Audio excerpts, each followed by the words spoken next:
Kitchen मध्ये नमस्ते। आजची recipe आहे मोमोज। तर इथे कोबी घेतलेली आहे अर्धा किलो, पाव किलो गाजर आणि इथे परसबी घेतलेली आणि इथे शिमला मिरची। इथे पनीर आहे अर्धा किलो, इथे 1 वाटी कोथिंबीर आणि इथे लसूण आणि हिरवी मिरची आणि अद्रक टेचून घ्यायचं किंवा तुम्ही मिक्सरवर लावून घ्या। इथे चिली फ्लेक्स आहे आणि इथे काली मिरी आणि इथे चवीनुसार मीठ। इथे या भाज्यांवर आहे ना मीठ टाकायचं आणि पूर्णपणे मिक्स करून या भाजीतून पाणी काढायचं। इथे मैद्याचं पीठ आहे अर्धा किलो, चालून घ्यायचं आणि चवीनुसार मीठ टाकायचं आणि पाणी कमी टाकायचं।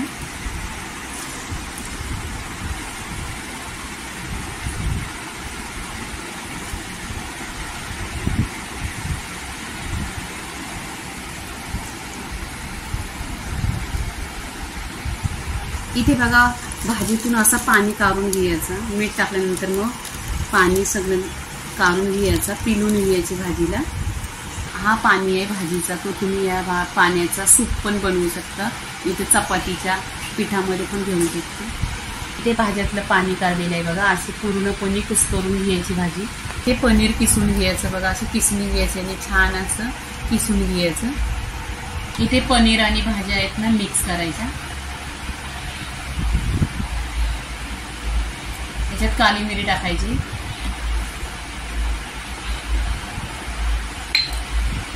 इथे आपण लसूण अद्रक किसलेलं आहे ना हिरवी मिरची ते टाकायचं।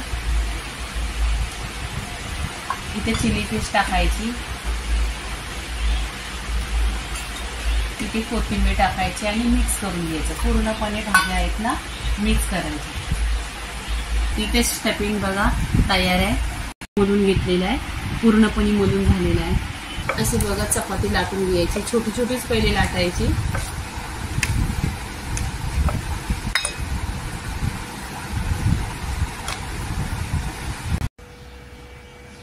इथे बघा आता कसा मोमोज बनवायचा, पूर्णपणे अशा कल्या पारून घ्यायच्या।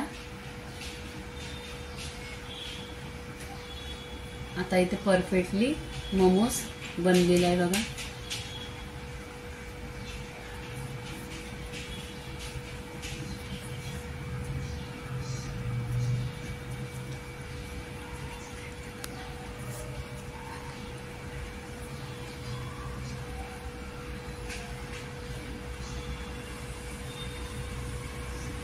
इथे मोमोज बघा पूर्णपणे झालेले। आता पूर्ण सगळे मोमोज बनवून घ्यायचे। पूर्णपणे आपलं असे मोमोज झालेले आहेत आणि हे 2 चालणीमध्ये टाकलेले आहेत।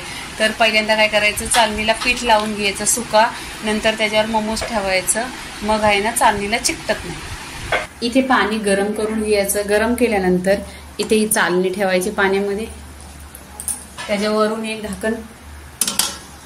ढाकून ठेवायचं। इथे पाणी बॉईल झालेलं आहे बघा, दुसऱ्या पातेल्यावर ठेवायचं आहे आणि फक्त मोमोज एक 10 मिनिटं वाफवून घ्यायचं। इथे बघा 10 मिनिटं झालेली आहे आणि छान असं मोमोज झालेलं आहे। तर आपण गॅस बंद करायचं आणि काढून घ्यायचं। चिकटलत नाही काही नाही, छान एकदम निघतायत मोमोज परफेक्टली असं।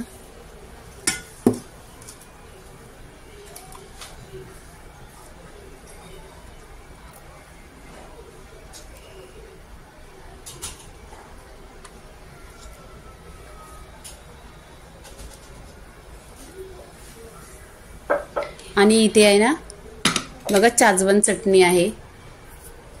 तर इथे पूर्णपणे मोमोज झालेले आहेत बघा, इथे मोमोज झालेले आहेत आणि ही चाजवन चटणी आहे, ही पण मी घरीच बनवलेली आहे।